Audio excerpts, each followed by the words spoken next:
Hi everyone, welcome back to my channel. My name is Mayank, and on the channel I talk about the books that I read and I share my thoughts on the books, and I also talk a bit about productivity and my life in general. So if you enjoy the video, please do not forget to press the subscribe button and also press the bell icon so that you get notified every time I post a new video. If you like the video, please like and share it too. So in today's video, I'll be talking about some of the books that I've read recently. I have actually not posted a lot about the books that I've read of late on my channel. This year, it's been a little difficult to talk about this. But in this video, I have decided that I will talk about the books that I read this year. So I'll be discussing a few books which I have not discussed in the previous videos. And I will also give out a certain bit of information about them and what I felt after reading those books, so that you can decide for yourself if you want to read them. And the links to the books will be mentioned in the description, so you can check them out if you want to buy them. So let's start the video. So the first book that I would like to talk about is The Undomestic Goddess by Sophie Kinsella. This is the first book that I've ever read by Sophie Kinsella. I've heard a lot about her, that she writes really hilarious books and hilarious content. And this book was kind of an example of that. I read this book on a whim. I just saw it in my recommendations on the Kindle and I just bought it. Overall, I really enjoyed reading the book. It was a fun read. So basically the book talks about Samantha, who works as a lawyer in a law firm, very prestigious law firm, and she has a very secure job. Although the job is very hectic and demands a lot of her time, but she is kind of attached to it, and now she's at a place where she cannot quit that job. One day, actually, she ends up committing a mistake, and she realizes that this mistake is going to cost the law firm a lot of money and a lot of it's going to cost the law firm a lot. So she ends up hiding away from the company. She does not go to her office, and then she ends up actually living at a stranger's house, where the stranger is actually looking for a housekeeper. So she disguises herself as a housekeeper, and she just starts working there on an impulse, and this just changes her life. She realizes that this current job that she has as a housekeeper is much more fun and much more enjoyable than what she had as a lawyer. She also gets much more time for herself, and although the money is very less, but she is much more enjoying her life as of now. So now she is kind of torn between these two things, whether she wants to go back to her job or whether she wants to stay here, or what will happen if she goes back to her job, the mistake that she has committed. So all these questions are there in her head, and what decisions she makes, all this is discussed in the book, and I really enjoyed the book overall. So if you have never read Sophie Kinsella, I feel this is a good book to start. It's very simple to read and it's very funny, and I think you'll enjoy it. The second book that I would like to discuss is Koi Good News by Zareen Khan.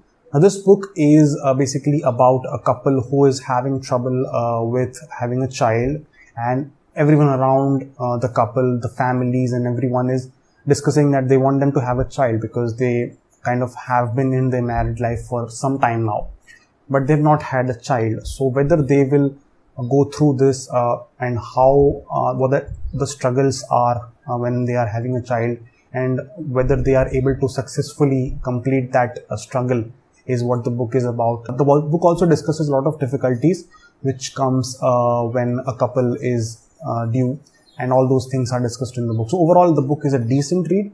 Don't expect too much with the book. It's a decent read. You can give it a one-time read. I found it okay, not something extraordinary, but you can definitely read it once. The third book that I would like to discuss is the Code Saga. Now this is a crime thriller written by Ashwin Sanghi, and it is the second book that I have read by Ashwin Sanghi. The first book that I read was 13 Steps to Bloody Good Wealth. It was a totally different genre. It was a non-fiction book. This one is a fiction book, and it's basically a crime thriller, and is kind of very similar to Once Upon a Time in Mumbai, if you watched that movie. So even in this book, there are two gangsters who are up against each other, and they are basically always fighting for who gets the more power in the society. And that's where the book, most of part of the book lies, their childhood and how they grow up and how they end up rivaling each other. And mostly their rivalry is discussed in the book. They always go heads up against each other. Sometimes one wins, sometimes the other loses, and all these battles, small battles, keep happening throughout the book. And this is a very long book actually. It's around 580 pages. The longest book that I've ever read in my life, and I really enjoyed reading it. And I read it, I think, over a month. I read this book, so I did not mind giving that time to this book because it was such a fun read, it was such a thrilling experience. So you should definitely give this one a read. I think you will really enjoy it. The fourth book that I would like to discuss is The Ice Princess by Camilla Lackberg. I've heard a lot about this book, and I finally decided to give it a read. It's again a thriller book, and it's about murder mystery. There is a girl in the book named Erica, and her flat, which she has given out on rent to a lady, Alex, she is murdered. And that's where Erica decides to find out who this murderer is. And basically she also decides to collaborate with the family of Alex to write a book on Alex. So eventually that is what happens in the book. They try to find out who is the killer, and even the police, they try to find out who the killer is. So there is a kind of always confusion as to who the real killer is. They do have suspicions, but then the suspicions turn out to be false. And in the end, obviously, the killer is revealed. And it was a little shocking. I wouldn't say it was very shocking, but yeah, I really enjoyed overall the book. It was my first read by Camilla Lackberg, and I think I will definitely read more books by her. I really enjoyed it. You should definitely give it a read. The fifth book that I would like to discuss is That Thing About You by Abhay. This is a book about a person who is not quite satisfied with his job, when he overhears his good friend talking bad about him behind his back. That's when his mind kind of begins to divert a little bit. He really did not enjoy what he heard from his friend. And after that, his attention to his job starts declining, and he starts getting hallucinations where he starts hearing voices inside his head. And those voices actually guide him to a particular place, and what happens at that particular place and how his life changes after he visits that place is what is further discussed in the book. I did not expect a lot from this book because I have not heard of this author. It's probably his first or second book, but I decided to give it a read, and it was a good experience. Not anything extraordinary, but definitely it is a one-time read. So the next book that I would like to discuss is Alumni of the Year by Thompson Robert. Now this book again is a new book by a new author. So again, I had very less expectations from this book, but I can easily say that this book surpassed my expectations, and I will definitely recommend this book to all of you. This book is about a guy who is married to his college friend. Years later, when now this guy is settled with his job, and he's actually doing his job very well, but the job is actually not very much having a work-life balance. It demands a lot of his time and a lot of stress that goes into his mind through his job. Now, years later, the college friends decide to have an alumni meet at the college. And when they meet at the college, that time what happens is a lot of differences come in between all the students, and all the past comes in along. And this guy who is the protagonist, Dave, he actually begins to get confused because now his job, he starts to rethink whether his job is something which he should actually do, because he's not getting time for his family, he's not getting time for his friends, and most of the time he spends in his office. So he starts to rethink his job, and this all makes him think whether he should continue doing the job. All of this is discussed in a kind of storytelling manner, and the author tries to give us a message in the end, and that message actually is quite engaging. I really liked the message which the author gave, and overall the story also was very good. It went through a nice flow, and although I had very few expectations from this book, but I can say that this book was really enjoyable, and you should definitely give it a read. And I think that's what happened. The next book that I would like to discuss is Eat That Frog by Brian Tracy.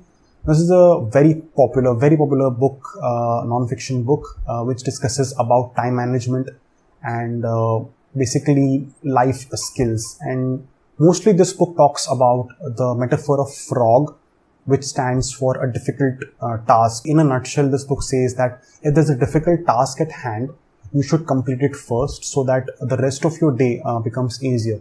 This is something which I already knew before reading the book. I had read about this thing in one of the articles or book reviews of this book. I knew this thing, and I thought that the book will talk about in detail about this particular thing, but surprisingly the book talked about a lot of different time management tips and techniques.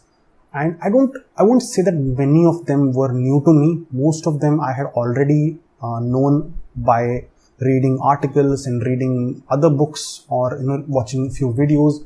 I won't say a lot of new information was fed to me through this book, but it was a one-time, I would say it's a one-time read. You can definitely read it once, but I had lots of expectations of this book, and I think that's what happens when any book is hyped up a little bit. I think it ultimately goes below your expectations, and that's what happened with this book. I did not learn a lot from this book, to be very honest. The last book that I would like to discuss is a book that I completed recently, The Secret Diary of an Incurable Romantic by Chitrangada Mukherjee. This book is about a lady who has lost his husband in the last year or so. She works as a teacher in a school, and mostly in the book she goes around having multiple relationships. She also has a complicated relationship with her friend. He is her friend itself, but they end up having episodes with each other. They also end up getting physical, but then that does not go on and on. The book is only discussing about her relationships, multiple relationships, and she gets confused whether she wants to continue any relationship or not. I think the author basically tried to say that if any person has had a difficult relationship in the past, they will always have trouble being committed to someone. So she was committed to her husband, and then her husband passed away. So now she's always afraid of that loss, and then she does not commit to any relationship which she gets into. So this is something which the author tries to say. Overall, it was a decent read. I would say it's a definitely one-time read. I enjoyed it. You can definitely give it a read. These were some of the books that I wanted to discuss in this video. I have read these books in the recent past, in the last year or so, so I wanted to discuss them. I have left the links to these books in the description box, so you can check them out if you want. Let me know if you read any of these books, how did you find it, and what are you reading nowadays. You can definitely share your thoughts in the comment section. And if you enjoyed the video, please like and share it, and also subscribe to my channel, and I will see you guys soon. Thank you for watching the video.